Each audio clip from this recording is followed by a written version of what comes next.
Hello, future chartered accountants. So today I, Naman Malpani, I am here to discuss with you regarding Ind AS 23 borrowing cost. तो अपन ने first part में पढ़ा था Ind AS 23 talks about borrowing cost. और borrowing cost का क्या मतलब है that rather than expensing of the interest expenditure we can capitalize it into the asset. तो अपन खर्चा बुक करने की बजाय हम उसे एसेट बुक कर सकते हैं। इस स्टैंडर्ड में हम पढ़ेंगे। मतलब बोरोइंग कॉस्ट की वैसे एंट्री क्या होती थी, interest account debit to bank account, लेकिन यहाँ पे हम क्या बोल रहे हैं, क्या हम उस इंटरेस्ट को एसेट बुक कर सकते हैं, क्या हम उसे बैलेंस शीट में बैठा सकते हैं, तो क्या हम ये एंट्री डाल सकते हैं asset account debit to interest to bank account या फिर इंटरेस्ट पेबल अकाउंट। तो क्वेश्चन जो है वो यहाँ पे इस चैप्टर में हम जो डिस्कस करने वाले हैं that would be around this only. अभी फिर अपन ने पढ़ा था borrowing cost means interest and other cost. Interest हमने कौन सा मेथड से पढ़ा था, interest means interest that is as per the effective interest rate method. मतलब जो हम एक्चुअल पे कर रहे हैं उससे कोई मतलब नहीं है, what we need to compute is the effective interest rate.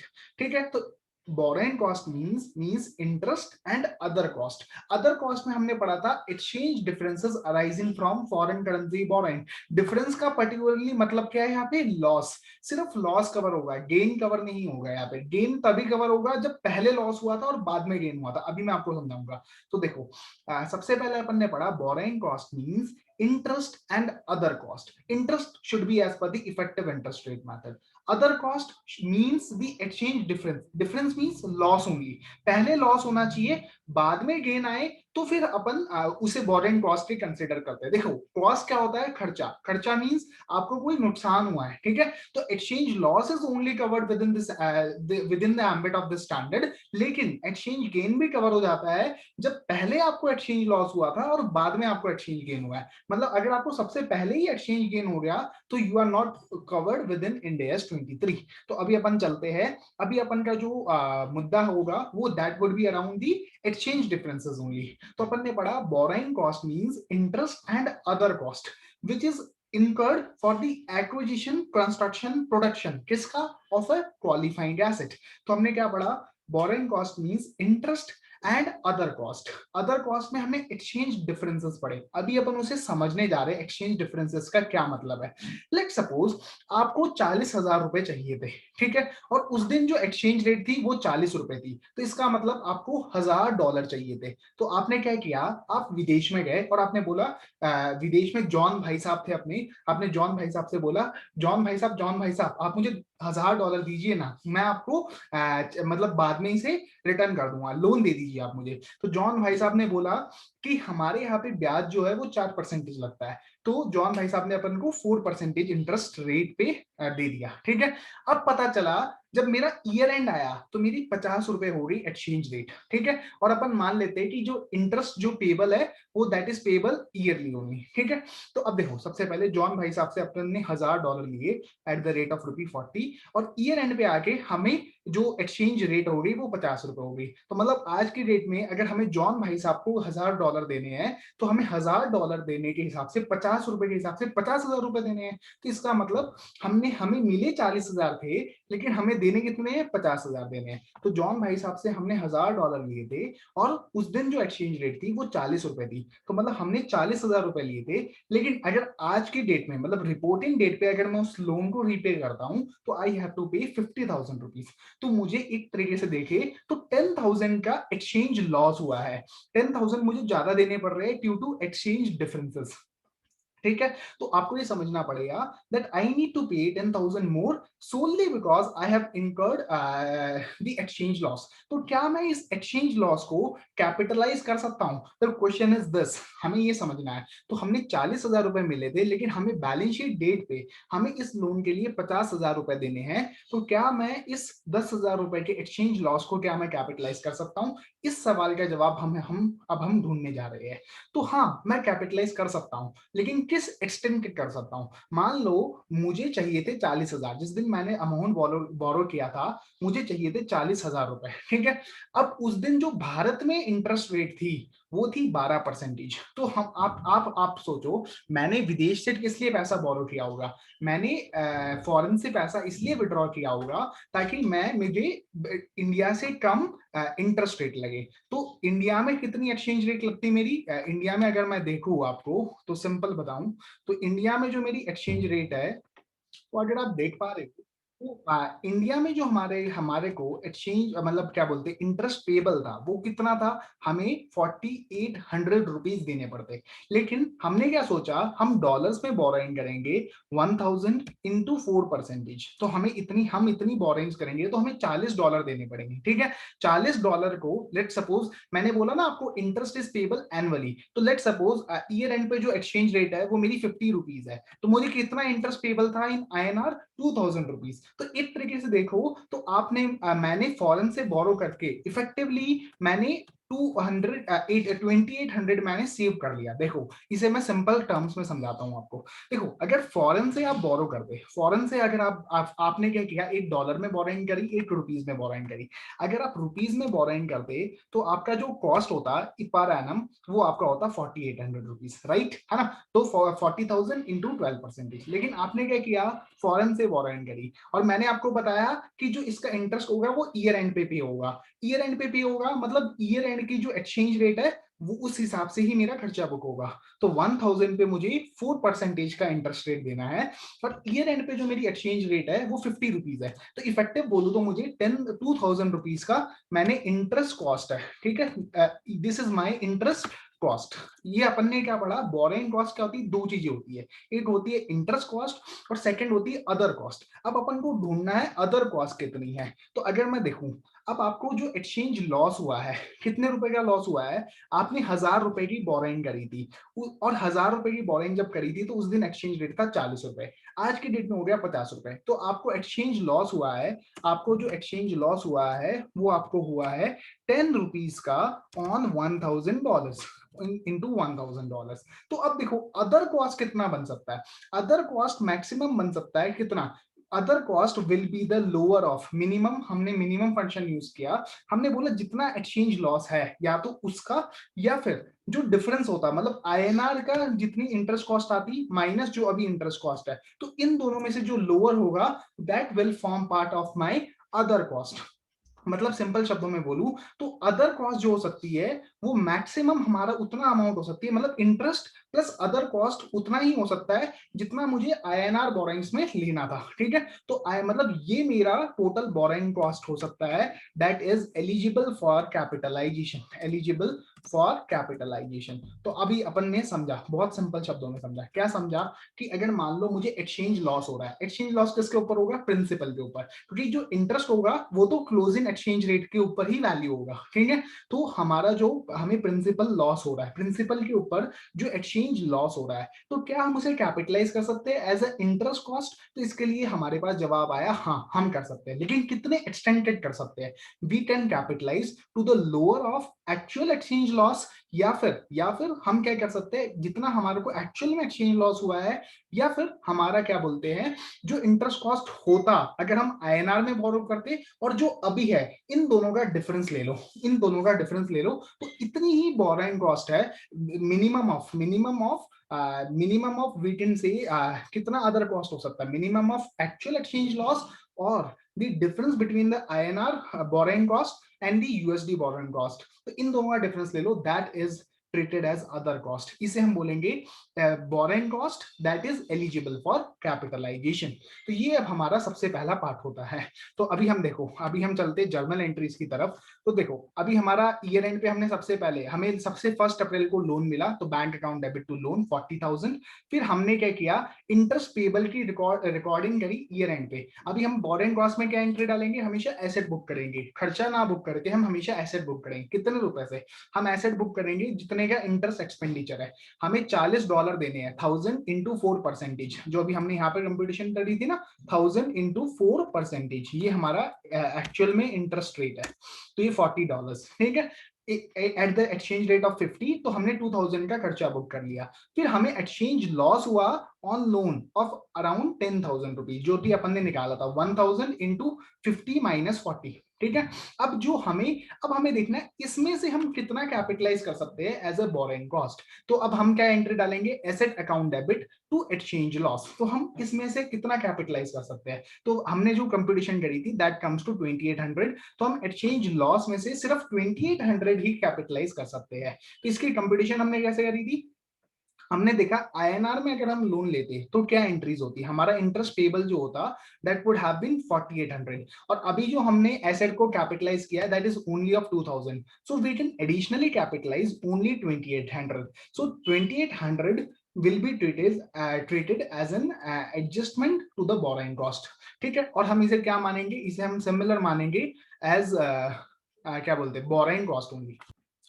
तो इसमें ना जर्नल एंट्रीज एक बार पास कर लेते हैं। तो अपन ने सबसे पहले इंटरेस्ट कॉस्ट की तो आपको पता ही है, हम इसे मतलब एसेट बना देंगे। तो हमने क्या जर्नल एंट्रीज डाली, asset account debit to interest payable account. ठीक है, अब जो एक्सचेंज लॉस हुआ था हमने इसे क्या बुक किया था, exchange loss account debit, exchange loss account debit to loan account. हमें लॉस हुआ था ऑन लोन, लोन की हमने जो रीस्टेटमेंट करी थी that that amounts to rupee 10,000। But out of this 10,000 2800 is eligible for capitalisation. तो हमने क्या किया होगा, एसेट अकाउंट डेबिट है ना, asset account debit to exchange loss, ये हमारी जर्नल एंट्री रही होगी and we would have capitalize 2800 as my borrowing cost capitalization. तो ये अब हमारी जर्नल एंट्रीज है। लेट्स सपोज अब अपन चलते हैं नेक्स्ट ईयर में। नेक्स्ट ईयर में क्या हुआ, नेक्स्ट ईयर की रिपोर्टिंग डेट पे this exchange rate becomes ultimately 48। अब देखो 48 बना, और अब हमारा जो लोन का जो कैरिंग अमाउंट आ रहा था, अब देखो अब आप सोचना, आराम से सोचना, लोन का जो कैरिंग अमाउंट अब जो आ रहा होगा, लोन कैरिंग अमाउंट हम इसे डेट्स दे देते हैं। Let's suppose that that this was on 31st of March 2020 और ये जो है 31st ऑफ मार्च 2021। ठीक है, अब पहले आप लोन का कैरिंग अमाउंट देखो। लोन का कैरिंग अमाउंट क्या था, हमें प्रोसीड्स कितना मिला था, हमें $1000 मिले थे। $1000 मिले थे कितने रुपए पे, हमें $1000 मिले थे 40 रुपए पे। ये तो हमारी प्रोसीड्स थी, प्लस हमारा जो एक्सचेंज लॉस हुआ, एक्सचेंज लॉस कितना हुआ हमारे पास, exchange loss for the year ended, हमारा एक्सचेंज लॉस कितना था, exchange loss for the year ended, हमारा जो था वो that was amount to exchange loss for the year ended 31st of March 2020। ठीक है, तो ये हमारा जो एक्सचेंज लॉस था that was amounting to rupee 10,000। तो ये हमारा जो कैरिंग अमाउंट कितना था 15,000। तो लोन का जो कैरिंग अमाउंट था as on 31st of March 2020। तो ये हमारा लोन का कैरिंग अमाउंट था। लेकिन अब क्या हुआ, अब जो एक्सचेंज रेट है that is only of rupee 48। तो अब हमें इस कैरिंग अमाउंट को इतने पे लाना है 48,000। तो हमें कितना कैरिंग अमाउंट रखना है as on 31st of March 2021। So हमें रिपोर्टिंग डेट पे 48 रुपीज है एक्सचेंज रेट, और हमें पता loan is a monetary item. Monetary item को एज पर इंडेस 21 हम रीस्टेट करते हैं as at the closing rate. तो हमने 1000 मल्टीप्लाइड विद 48, ये हमारा आ जाता है 48,000। तो इसका मतलब हमें 50,000 की चीज 48,000 पे करनी है, मतलब लाइबिलिटी 50,000 की 48,000 पे हो गई। तो इसका मतलब हमें क्या हुआ है, एक्सचेंज गेन हुआ है, एक्सचेंज गेन। तो हमें एक्सचेंज गेन हुआ है ऑफ रुपी 2000। तो हमारा एक्सचेंज गेन हुआ है। तो हमारी जो जर्नल एंट्री रही होगी that would have been loan account debit, loan account debit to exchange gain, to exchange gain. तो अभी देखो, अभी आप समझो, ध्यान से समझना, क्या है 2000 का हमें एक्सचेंज गेन हुआ है। तो 2000 का हमें एक्सचेंज गेन हुआ है। तो अब आप समझो कि हम कब, क्या पहली बात तो क्या बोरोइंग कॉस्ट का स्टैंडर्ड क्या कभी गेन तो कवर करता है। देखो कॉस्ट मींस खर्चा, लेकिन क्या कभी गेन भी कवर हो सकता है इसके अंदर। तो मैंने बोला था आपको एक्सचेंज गेन तभी कवर होगा जब आपका पहले एक्सचेंज लॉस हुआ हो। तो आपको पता है पहले आपका एक्सचेंज लॉस था 10,000, जिसमें से आपने कैपिटलाइज कितना किया था 2800 आपने कैपिटलाइज किया था आपने एक्चुअल में। तो अब आप कितना उससे डी कैपिटलाइजेशन करोगे, इसे हम बोलते हैं डी कैपिटलाइजेशन। मतलब पहले आपने 2800 रुपए कैपिटलाइज किया था, लेकिन एक्सचेंज गेन तभी कवर होता है स्टैंडर्ड में जब पहले आपको एक्सचेंज लॉस था। अगर आपको पहले एक्सचेंज लॉस था ही नहीं, तो फिर अगर आपको पहली बार में एक्सचेंज गेन आ रहा है तो आप क्या वो जो गेन है वो स्टैंडर्ड में कवर ही नहीं होता और आपका उसे सीधा प्रॉफिट एंड लॉस में बुक करना पड़ेगा। तो अब ये जो क्वेश्चन ये है कि देखो 22,000 का जो गेन है that is less than 2800, it is less than 2800। तो हमारे को क्या बोलते हैं, अब जो ये एक्सचेंज गेन है ये हमें पीएनएल में ना डाल के we need to reduce it from the asset. तो अब हमें क्या एंट्री डालनी पड़ेगी, we need to pass the entry like this, exchange gain account debit, exchange gain account debit, exchange gain account debit to asset account। तो ये हमारे को एसेट रिड्यूस करना पड़ेगा। तो एसेट अकाउंट ये हमारी जर्नल एंट्री हो जाती है ऑफ ₹2000। तो ये हमने क्या किया, डी कैपिटलाइजेशन, जिसे हम बोलते हैं डी कैपिटलाइजेशन। लेकिन डी कैपिटलाइजेशन तभी होगी जब पहले आपने उसे कैपिटलाइज किया होगा, मतलब पहले एक्सचेंज लॉस आना चाहिए, तभी आप गेन को रिवर्स, मतलब तभी आप डी कैपिटलाइज करोगे। लेकिन पहले अगर आपका एक्सचेंज लॉस था ही नहीं तो ऑब्वियस सी बात है, अगर आपका पहले एक्सचेंज लॉस था ही नहीं तो आप ऑब्वियस सी बात है फिर ये जर्नल एंट्रीज नहीं पास करोगे। लेट सपोज मैं आपको एग्जांपल देता हूँ। लेट सपोज जब अपन ने 31 मार्च 2020 को जो कैरिंग अमाउंट हमारा 50,000 आया था, लेट सपोज यहाँ पे हम एग्जांपल ले लेते हैं कि उस दिन एक्सचेंज रेट 38 रुपीज ही थी। मतलब जो यहाँ पे जो हम एक्सचेंज रेट ले रहे हैं दैट वाज ओनली ₹38। मैं एक नया एग्जांपल प्लॉट करता हूँ, फिर आप बताना क्या हम उसे as an adjustment to borrowing cost मानेंगे या नहीं मानेंगे। तो यहाँ पे मैंने मान लिया दैट दिस इज ओनली ₹38। अभी अपन चलते पूरा एग्जाम्पल समझते हैं।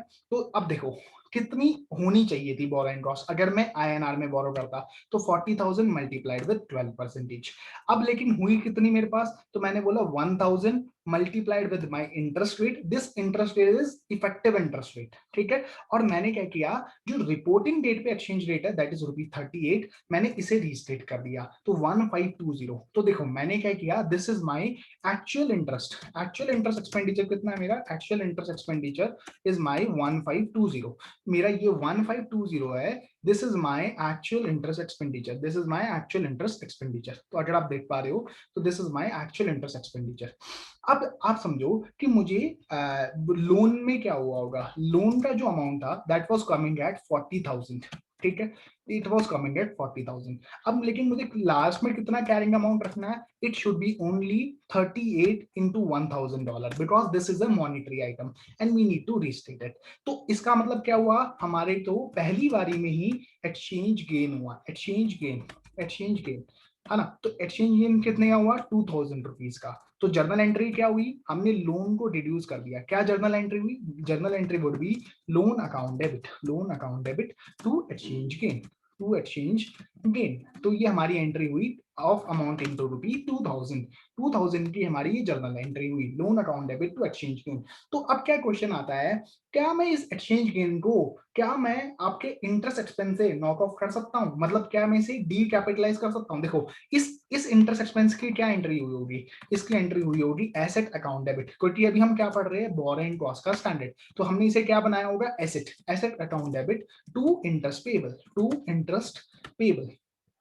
इंटरेस्ट पेबल बनाया होगा हमने इसे, राइट। तो हमने इसे बनाया होगा इंटरेस्ट पेबल। अब क्या क्वेश्चन आ रहा है, क्या मैं इस एक्सचेंज गेन को एसेट के कॉस्ट में से रिड्यूस कर सकता हूं, क्वेश्चन इज दिस, है ना। तो क्या मैं ये एंट्री पास कर सकता हूं, asset account debit, asset account debit to exchange gain, exchange gain. तो the answer would be a big no.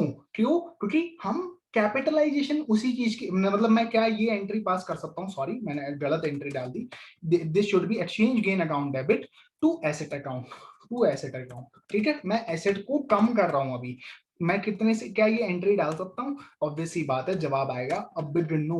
क्यों नहीं डाल सकता मैं entry, this entry is a wrong entry. क्यों, क्योंकि ये कब डाली जा रही है, ये हम तभी एक्सचेंज गेन को रिवर्स कर सकते हैं जब हमने पहले एक्सचेंज लॉस को कैपिटलाइज किया हुआ है। तो this entry is a wrong entry. तो hope you have understood this. मतलब हम बोरोइंग कॉस्ट में सिर्फ एक्सचेंज गेन तभी कवर करते हैं जब हमें पहले एक्सचेंज लॉस हुआ हो। अगर हमें पहले ही एक्सचेंज गेन हो गया तो we will not cover within the standard.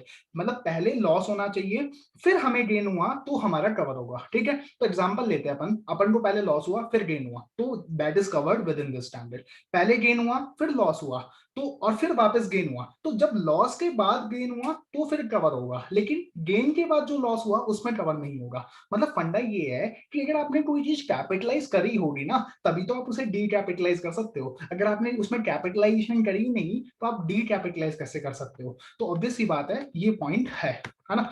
अब अपन चलते हैं अपन के प्रीवियस एग्जांपल में, जहां पे अपन ने पढ़ा लोन का कैरिंग अमाउंट 50,000 था, है ना। तो अब अपन क्या करेंगे, इस 2000 के एक्सचेंज रेट को हमने डी कैपिटलाइज कर दिया था। क्यों डी कैपिटलाइज किया, क्योंकि हमने प्रीवियसली जो कैपिटलाइज किया है दैट इज ऑफ 2800। तो फंडा क्या है, हम मैक्सिमम कितना रिवर्स कर सकते हैं, जितना हमने प्रीवियसली कैपिटलाइज किया है। तो हमने प्रीवियसली कितना कैपिटलाइज किया था 2800, तो हम डी कैपिटलाइज कितना कर सकते हैं मैक्सिमम 2800 ओनली, ठीक है। अब मान लो अगर एक्सचेंज रेट 44 हो जाती है इधर, तो हमारा जो एक्सचेंज गेन आता दैट वुड हैव बीन -6000 है ना, -6000 हो जाता।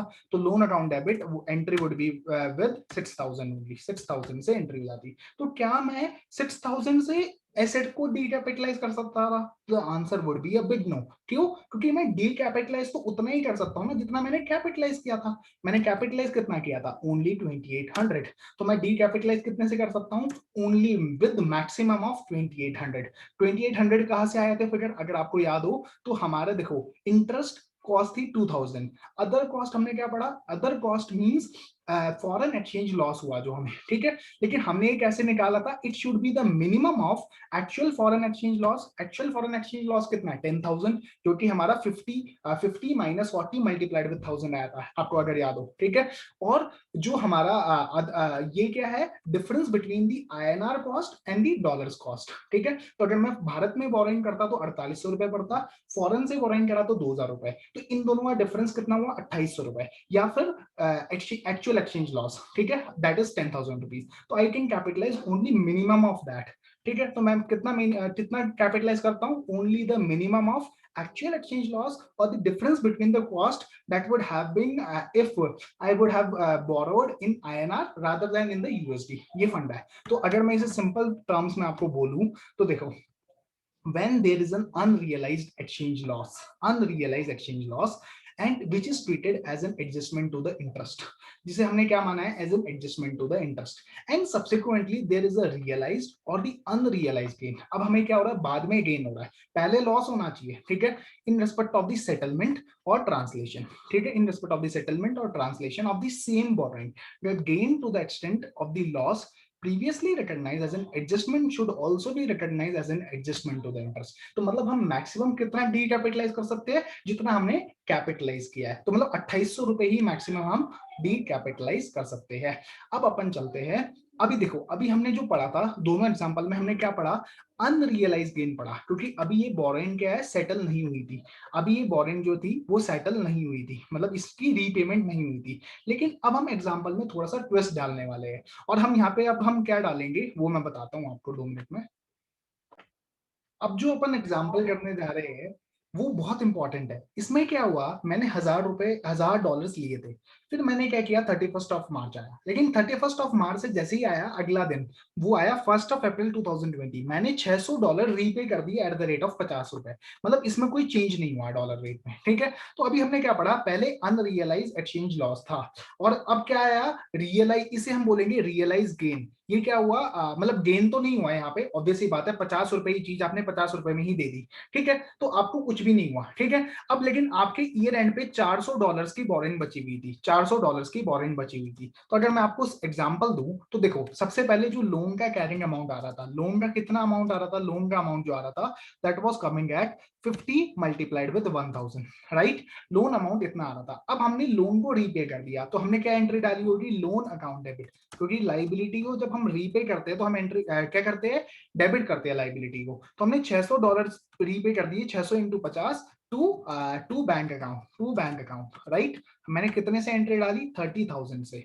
तो अगर आप देखो, तो अगर मैं बोलूं जो अनरियलाइज एक्सचेंज लॉस था, मतलब $600 पे जो अनरियलाइज एक्सचेंज लॉस था, मतलब $600 पे मुझे कितना अनरियलाइज एक्सचेंज लॉस था, 600 पे मुझे, 600 पे अगर मैं ईयर एंड पे देखूं, 50 रुपए 40 रुपए पे मैं मुझे पैसे मिले थे, लेकिन अब मुझे 50 रुपए देने पड़ रहे हैं। तो मुझे अनरियलाइज जो एक्सचेंज लॉस था दैट वाज माय क्या बोलते हैं, 10 रुपए इंटू 600। तो मतलब मेरा 6000 का जो अनरियलाइज एक्सचेंज लॉस था वो अब क्या बन गया, रियलाइज्ड एक्सचेंज लॉस। इसे क्या बोला मैंने, रियलाइज्ड एक्सचेंज लॉस, ठीक है ना, रियलाइज्ड एक्सचेंज लॉस, ये अपन का हो गया, अनरियलाइज्ड एक्सचेंज लॉस का पॉइंट आ गया, ठीक है। तो मतलब ये जो अनरियलाइज था, now it has become realize. तो इसमें कोई चेंज नहीं हुआ, क्यों? क्योंकि हमने क्या पढ़ा, हमने उसे ऑलरेडी कैपिटलाइज कर दिया था 6000 में से। अगर आप देखो, हमने 10,000 में से 10,000 पूरा एक्सचेंज लॉस था, जिसमें से हमने 2800 कैपिटलाइज किया था। तो मतलब हमने 0.28%, 0.28% कैपिटलाइज किया होगा इसका एज ए बोरिंग कॉस्ट। तो मतलब हमने 1680 रुपए कैपिटलाइज कर दिया, ठीक है। 1680 रुपए हमने कैपिटलाइज कर दिया। तो लेकिन इससे कोई इंपैक्ट नहीं पड़ने वाला, इससे कोई इंपैक्ट नहीं पड़ने वाला। अब आप समझो, अब क्या हुआ, 400 रुपए अनपेड है, 400 रुपए अनपेड है, तो 400 रुपए की बोरिंग अभी आपकी अनपेड है, और 44 रुपए वो आ गई एक्सचेंज रेट। तो अब आपको क्या होगा, एक्सचेंज गेन होगा। क्यों? क्योंकि अभी जो आपका कैरिंग अमाउंट आ रहा है लोन का, that is coming only at 20,000, आपको 20,000 पे ही आ रहा है। और आपका जो अभी होना चाहिए कैरिंग अमाउंट, वो होना चाहिए 17,600। तो आपको 2400 का क्या बोलते हैं, फायदा होने वाला है। तो आप क्या जर्नल एंट्री रिकॉर्ड करोगे, you will record that loan account debit, loan account debit to exchange gain, to exchange gain. कितने रुपए से आप डालोगे एंट्री, ये डालोगे आप, आपको कितने रुपए का फायदा हो रहा है, $400 के ऊपर, आपको $400 के ऊपर, $400 के ऊपर अब आपको 50 रुपए की बजाय सिर्फ 44 रुपए ही देने हैं। तो आपको 2400 रुपए का एक्सचेंज गेन हो रहा है। तो अब क्वेश्चन क्या आता है, क्या आप इस पूरे एक्सचेंज गेन को कैपिटलाइज कर सकते हो? मतलब देखो, 2400 इज लेस देन 2800, जो हमने ओरिजिनली कैपिटलाइज किया था, है ना। तो अभी हमने जो कैपिटलाइज किया था वो 2800 था, तो क्या मैं उसे डी कैपिटलाइज कर सकता हूँ बाय 2400? तो देखो, वैसे तो आपको आंसर लग रहा होगा हाँ कि मैं कर सकता हूँ डी कैपिटलाइज, ठीक है।